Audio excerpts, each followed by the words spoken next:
Yes, I realized I promised y'all 28 days of books, but I didn't start till February 2nd. So today I owe you two. So number two is this one from John Edgar Wideman, Philadelphia Fire. My first contact with this book was as a junior at Northwestern University, junior year, fall quarter.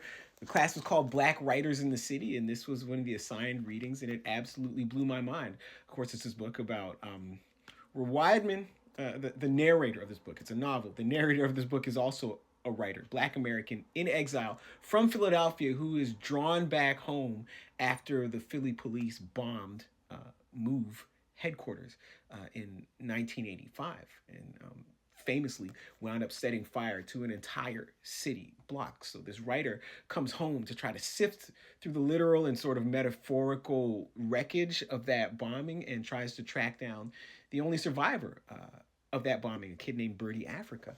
And so, reading this book, again, it blew my mind, and it drove me to the local bookstore to buy more John Edgar Wideman. So from Philadelphia Fire, I went to Brothers and Keepers, Father Along, All Stories Are True, his short story collection.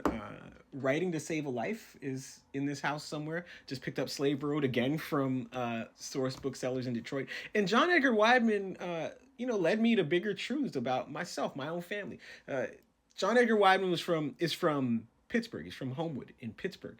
And he writes, I think, in Father Along about the connection between Pittsburgh and South Carolina, and how so many of the black folks leaving South Carolina during the Great Migration, a lot of them wound up in Pittsburgh.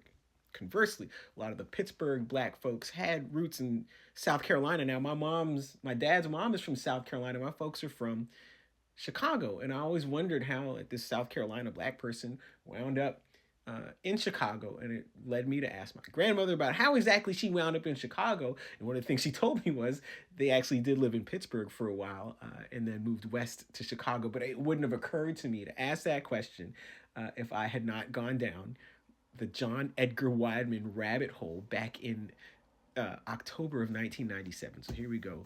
Philadelphia Fire. John Edgar Wideman, a true master. He's got to be in his 80s by now, but he's still writing. A true master of the craft. Pick it up.